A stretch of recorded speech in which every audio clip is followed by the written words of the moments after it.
పార్లమెంటేరియన్గా ప్రజలకి అందుబాటులో ఉన్న నాయకుడు ప్రకాష్ అంబేద్కర్ గారు.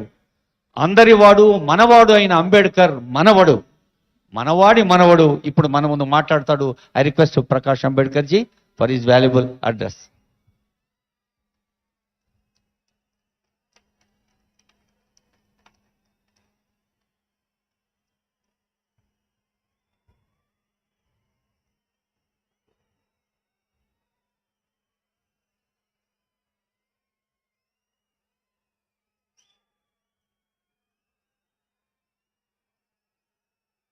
कुछ कहने के पहले मैं आप लोगों से क्षमा चाहूंगा, क्योंकि आपकी तेलुगु जो बोली भाषा है उससे मैं अपने विचार नहीं रखूंगा, हिंदी में ही अपने विचार रखने की कोशिश करूंगा। बाबा साहब अंबेडकर की जयंती के अवसर पर तेलंगाना के मुख्यमंत्री सम्माननीय के चंद्रशेखर राव जी को मैं अपनी तरफ से और आपकी तरफ से पूरी बधाई देता हूं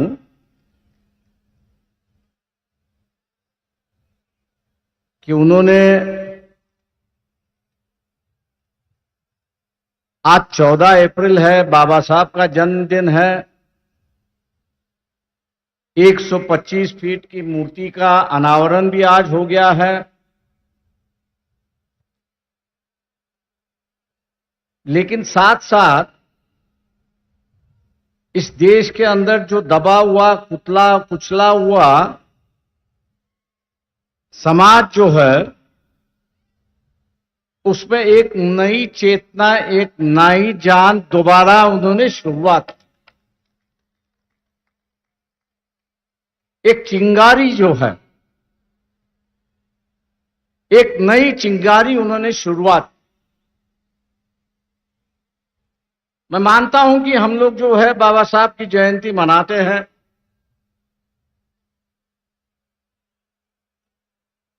ढोल बजाना, गाना बजाना,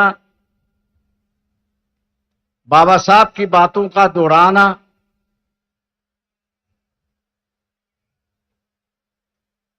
लेकिन यहां आने के बाद मुझे दिखाई देता है कि बाबा साहब की जो जयंती है वो अलग ढंग से मनाई जा रही।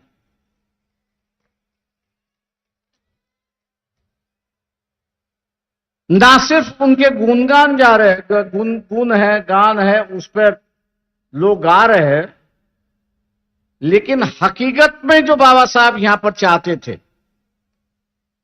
इस देश में जो हमेशा बाबा साहब चाहते थे, उस पे शुरुआत। बाबा साहब ने जरूर हमसे कहा कि शिक्षित बनो,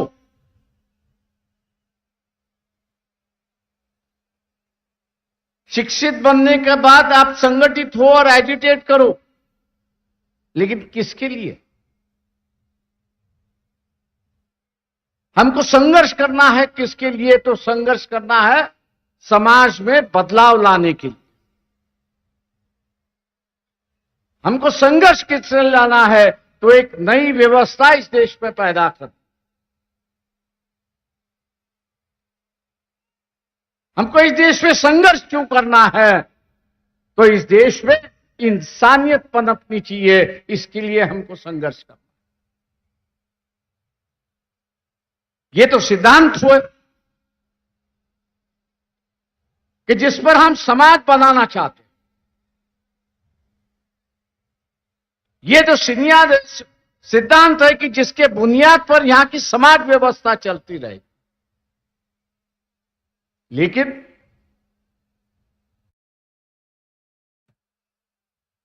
आज जिस युग में हम लोग जी रहे हैं, उस युग की हकीकत भी हम लोगों को जाननी है। और वह हकीकत है कि 1923 में बाबा साहब ने एक इकोनॉमिक थीसिस लिखी थी।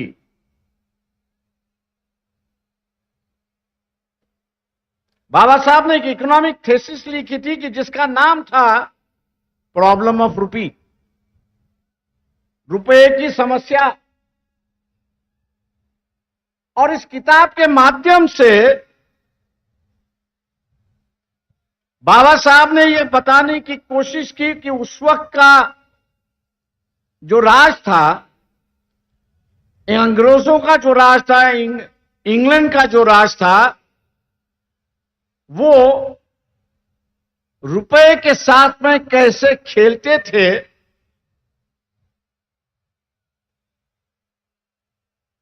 और उस खेल के माध्यम से वो भारत को लूटते थे, वो भारत को लूटते थे। बाबा साहब पढ़े लिखे थे, इसलिए उन्होंने प्रॉब्लम ऑफ रुपी रखा। हम लोग जैसे पढ़े लिखे जो वो उसको ये कहेंगे थ्योरी ऑफ लूट। मतलब एक दूसरे का पैसा कैसा लूटना, उसका उन्होंने विवरण किया है कि अंग्रेज जो है वो भारत को किस तरह से लूट रहा है। मैं मान के चलता हूं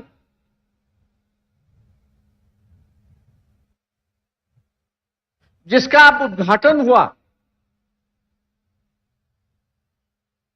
दलित बंधु का जो उद्घाटन हुआ, ये थोड़े बहुत पैमाने पे इस थियरी ऑफ लूट को रोकने की कोशिश की जा रही।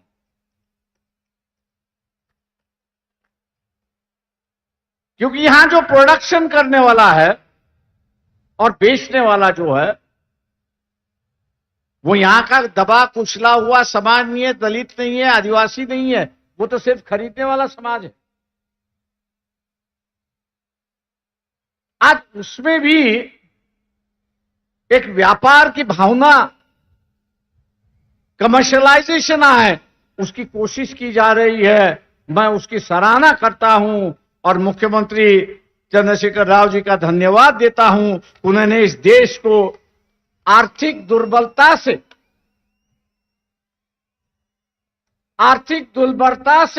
कैसे लड़ना चाहिए, आर्थिक दुर्बलता से कैसे लड़ना चाहिए, और साथ साथ ये जो पॉवर्टी एलिवेशन का जो सरकार का कार्यक्रम है, उसको एक नई दिशा देने की कोशिश की। इसलिए बाबा साहब की जयंती पर बाबा साहब के आर्थिक विचारों को आगे ले जाने के लिए मैं उनको दोबारा धन्यवाद देता हूं और अपनी बात आगे बढ़ाता हूं।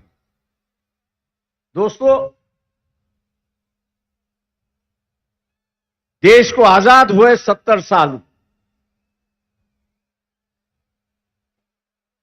लेकिन पूरी तरह से बाबा साहब आज भी लोगों के सामने आए नहीं। हम लोग यही समझते हैं कि बाबा साहब का जो कार्य रहा है, समाज कार्य रहा है, ये दलितों के लिए, आदिवासियों के लिए, आरक्षण के लिए ही रहा है, ऐसी परिस्थिति है। ये बात जरूर है कि उनका फोकस जो था, बाबा साहब का पूरा फोकस जो था, वो पूरा फोकस एलिवेशन जो है, दलितों का एलिवेशन करना, आदिवासियों का एलिवेशन करना। और यहां हम लोगों को एक ही माइनॉरिटी दिखाई देती है, वो रिलीजियस माइनॉरिटी दिखाई देती है। इस देश में सिर्फ रिलीजियस माइनॉरिटी नहीं है, इस देश में कम्युनिटी माइनॉरिटी भी है। लोहार है, कुम्हार है, सोनार है, ऐसे कई समाज में गिन सकता हूं कि जिनके गांव में सब 2 या 4 या 5 या 10 घर होंगे, उससे ज्यादा नहीं। और बाबा साहब ने कहा कि जैसे एक रिलीजियस माइनॉरिटी है, उसी तरह से यहां एक कम्युनिटी माइनॉरिटी भी है, और इस कम्युनिटी की हिफाजत करना है।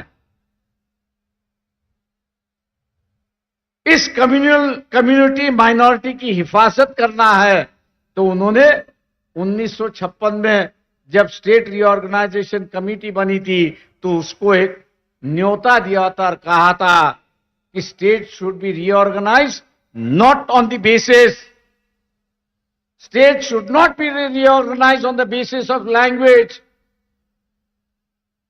राज्य जो है वो भाषा पर आधारित नहीं होना चाहिए। अगर स्टेट रीऑर्गेनाइज आपको करना है तो पहला उसका वायबिलिटी आपको देखना है, इकोनॉमिक वायबिलिटी आपको उसकी देखनी है, उसकी ज्योग्राफिकल बाउंड्रीज उसको आपको देखनी है, और उसके माध्यम से एडमिनिस्ट्रेटिव यूनिट बनता है कि नहीं बनता है ये आपको देखना है। 55-56 की बात थी। मैं यहां एक व्यक्ति का नाम लूंगा,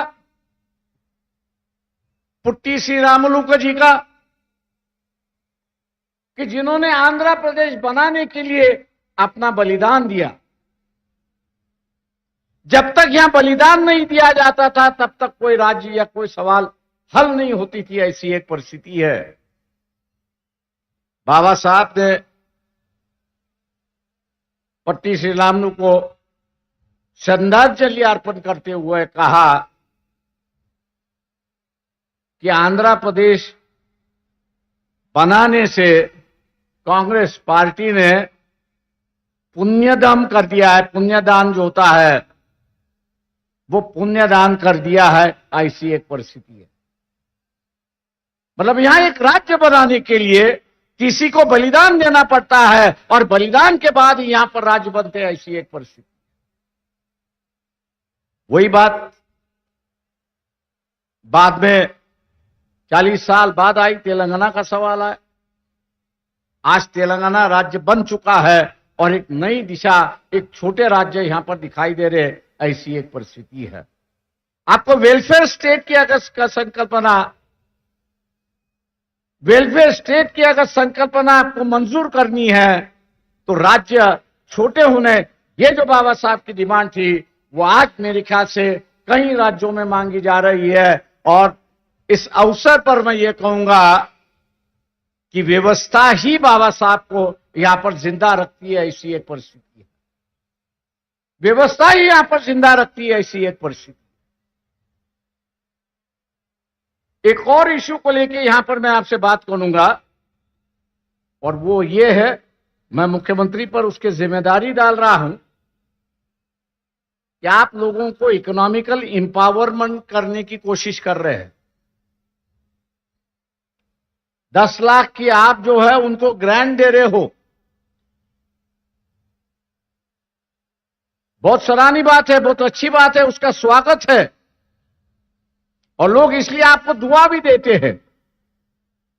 लेकिन 1 साल के बाद ये 10 लाख रुपए की कीमत आज जो है वो वैसी बरकरार रहनी चाहिए। ये जो 10 लाख रुपए की कीमत जो है वो वैसी की वैसी बरकरार रहनी चाहिए। ये सबसे बड़ा बाबा साहब का इशू था और उन्होंने ये कहा था कि जब तक हम लोग रुपए की कीमत, वैल्यू ऑफ रुपी, इसको हम लोग जब तक स्टेबलाइज नहीं कर पाएंगे, इसको जब तक हम लोग स्टेबलाइज नहीं कर पाएंगे तब तक हम लोग कितना भी पॉवर्टी एलिवेशन का कार्यक्रम अगर करते रहे तो वैल्यू की कीमत जैसे नीचे बढ़ जाएगी वैसे उसकी गरीबी भी नीचे चलती जाएगी। और इसलिए आज के मुताबिक बाबा साहब की जयंती पर हम लोग ने इस बात को गौर करना चाहिए कि जब तक प्राइस स्टेबिलिटी होता नहीं है, आज मैं दुकान में जाऊं तो ग्लूकोज का बिस्किट मुझे 5 रुपए में मिलता है, 1 साल के बाद जाऊं तो वही मुझे 7 रुपए में मिलता है, 2 रुपया बढ़ गया है। ये जो 2 रुपया बढ़ता है वो गरीबों को काफी बड़ी चोट पहुंचाता है, ऐसी एक परिस्थिति है। और इसलिए रुपए की जो वैल्यू है उसको स्टेबलाइज करना जरूरी है, ऐसा मैं मान के चलता हूं। और मुख्यमंत्री होने के नाते एक मुख्यमंत्री अगर इसकी शुरुआत करे तो हो सके कि देश के मुख्यमंत्री भी आपके पीछे चलने की कोशिश वहां पर करेंगे और ये जिम्मेदारी आप इस जयंती के अवसर पर लेंगे, ऐसी मैं अपेक्षा आपसे करता हूं। दो आखिरी बात है, मुझे पता नहीं इस हैदराबाद का और बाबा साहब का क्या संबंध, वो मुझे जानकारी नहीं है, लेकिन कॉन्स्टिट्यूएंट असेंबली के डिबेट्स में जब पढ़ रहा था और भारत के सिक्योरिटी का सवाल जब आया, तब उन्होंने कहा कि भारत को एक और कैपिटल होने की जरूरत है, एक और कैपिटल होने की जरूरत है। और जब उनसे पूछा गया कि दूसरा कैपिटल कहां होना चाहिए, तब उन्होंने हैदराबाद सिटी का नाम लेके कहा कि सेकेंड कैपिटल जो है वह हैदराबाद में होना चाहिए, क्योंकि पाकिस्तान के बॉर्डर से दिल्ली जो है वो 300 किलोमीटर, चाइना की बॉर्डर से दिल्ली हम लोग देखा जाए तो 500 किलोमीटर बॉर्डर है। और इसलिए उन्होंने कहा कि जब तक हम लोग दूसरा कैपिटल बनाते नहीं, तब तक जो है हम लोग सुखरूप है, वी आर सिक्योर्ड, ये नहीं हो सकता। और इसलिए उन्होंने जो है वो हैदराबाद को सेकेंड कैपिटल होने की मांग की थी, उस वक्त पूरी नहीं हुई। शायद मेरे ख्याल से तेलंगाना दोबारा इसको मांग करेगा तो सेकेंड कैपिटल ऑफ इंडिया जो है वो हैदराबाद यहां पर बन सकता है, ऐसी एक परिस्थिति। मैं एक आखिरी सवाल यहां पे कहूंगा, क्योंकि वो आज सबसे बड़ा इशू बन चुका है कि जिस पर राजनीतिक रोटियां सेकी जा रही, और वो ये है कि इस देश को धार्मिकता में हम लोग परिवर्तन करना चाहते, इस देश को जो है हम लोग धार्मिकता में परिवर्तन करना चाहते। 1938 में ही बाबा साहब ने किताब लिखी थी जिसका नाम था थॉट्स ऑन पाकिस्तान, जिसका नाम था थॉट्स ऑन पाकिस्तान। आज दोबारा पढ़ लीजिए। उस वक्त की जो राजनीति चल रही थी वो यही थी कि हिंदुओं की जो शेंडी होती है, चोट होती है, वो मुसलमानों के हाथ में थी, और मुसलमानों की दाढ़ी जो थी वो हिंदू के हाथ में। उन्होंने कहा ये राजनीति नहीं चल सकती, उन्होंने कहा ये राजनीति नहीं चल सकती, दोनों अलग अलग है। और इसलिए उस वक्त उन्होंने बंटवारे की बात कही और कहा कि जो मुस्लिम इलाका है उसको एक नया नेशनहुड होना चाहिए, और यहां जो हिंदू है उनके लिए अलग देश होना चाहिए, और भारत उसका वो देश होना चाहिए। ये 1938 में ही बाबा साहब ने उसको शुरुआत की। बंटवारा भी उसी तरह से हुआ, बंटवारा उसी तरह से हुआ। मेजॉरिटी लिविंग मुस्लिम जो है वो पाकिस्तान बन चुके, हिंदू मेजॉरिटी जो था वो भारत यहां पर बन गया। ये जो राजनीतिक रोटियां सेकने की जो राजनीति चली है, उससे मेरे ख्याल से हम लोग को बचना होगा, उससे हम लोग को बचना होगा कि जब यह बंटवारे के साथ साथ इस देश में रहने वाले हिंदू उनके लिए एक राष्ट्र बन चुका है, तो नया राष्ट्र की कहां की चर्चा आप शुरुआत कर। ये तो गुमराह की बात है, धर्म की राजनीति की बात। और जो बाबा साहब ने चेतावनी दी थी कि जिस दिन इस देश में धर्म और जात की राजनीति शुरुआत होगी, जिस दिन धर्म और जात की राजनीति शुरुआत होगी, उसका पहला कैजुअलिटी यह होगा कि you will have no national leader. उसकी कैजुअलिटी यह होगी कि आपके पास कोई नेशनल लीडर नहीं होगा। आज मैं मान के चलता हूं कि इस देश में कोई नेशनल लीडर नहीं। मुझे लोग पूछते कि यहां आखिरी नेशनल लीडर कौन है, मैं एक ही कहता हूं कि जो अपने पार्टी के खिलाफ जाने की हिम्मत रखता था, अटल बिहारी वाजपेयी अपने पार्टी को भी सुनाता था, इसलिए मैं इनका वो आखिरी करता हूं, उसके बाद भी कोई नहीं। आज जो स्टेट लीडर्स हैं, आज जो स्टेट लीडर्स है उनको मौका है नेशनल लीडर बनने का, लेकिन लोगों ने उनको साथ देना जरूरी है, तभी जाके वो नेशनल लीडर यहां पर बनेंगे। मैं आज उम्मीद करता हूं आप लोगों से, मैं उम्मीद करता हूं आप लोगों से कि तेलंगाना ने डेवलपमेंट के माध्यम से एक नया रास्ता देश को दिखाया है। वही रास्ता आप आगे देश में ले जाने की कोशिश करेंगे और मौका भी देंगे आपके मुख्यमंत्री चंद्रशेखर राव को। इन्हीं बातों के साथ बाबा साहब के जन्मदिन पर आप सब लोगों को बधाई देते हुए, जन्मदिन हम लोग सभी मनाते हैं, धूमधाम से हम लोग मनाते हैं, अगले साल भी मनाते रहेंगे। लेकिन अगले साल जो बाबा साहब ने चेतावनी दी थी, उस चेतावनी को याद रखते हुए हम जात और धर्म के राजनीति से अलग होंगे, यही शपथ हम लोग लेंगे। जय भीम, जय भारत। గౌరవనీయులైన గౌరవ అతిథి ప్రకాష్ అంబేద్కర్ గారు, అంబేద్కర్ స్ఫూర్తితో తెలంగాణ సాధిస్తున్న కీర్తిని ఆశీర్వదిస్తూ అభినందిస్తూ మరింత ముందుకు సాగాలని సందేశం అందించారు. వారికి ధన్యవాదాలతో,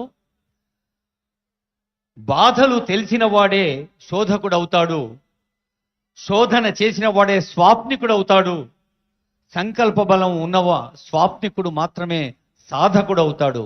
అలా తెలంగాణ రాష్ట్ర సాధకుడు మాత్రమే కాకుండా దేశానికే ఉదాహరణగా నిలుపుతోన్న మన తెలంగాణ రాష్ట్ర ముఖ్యమంత్రి వర్యులు, ముఖ్య అతిథి గౌరవనీయులైన కల్వకుంట్ల చంద్రశేఖరరావు గారి సందేశం.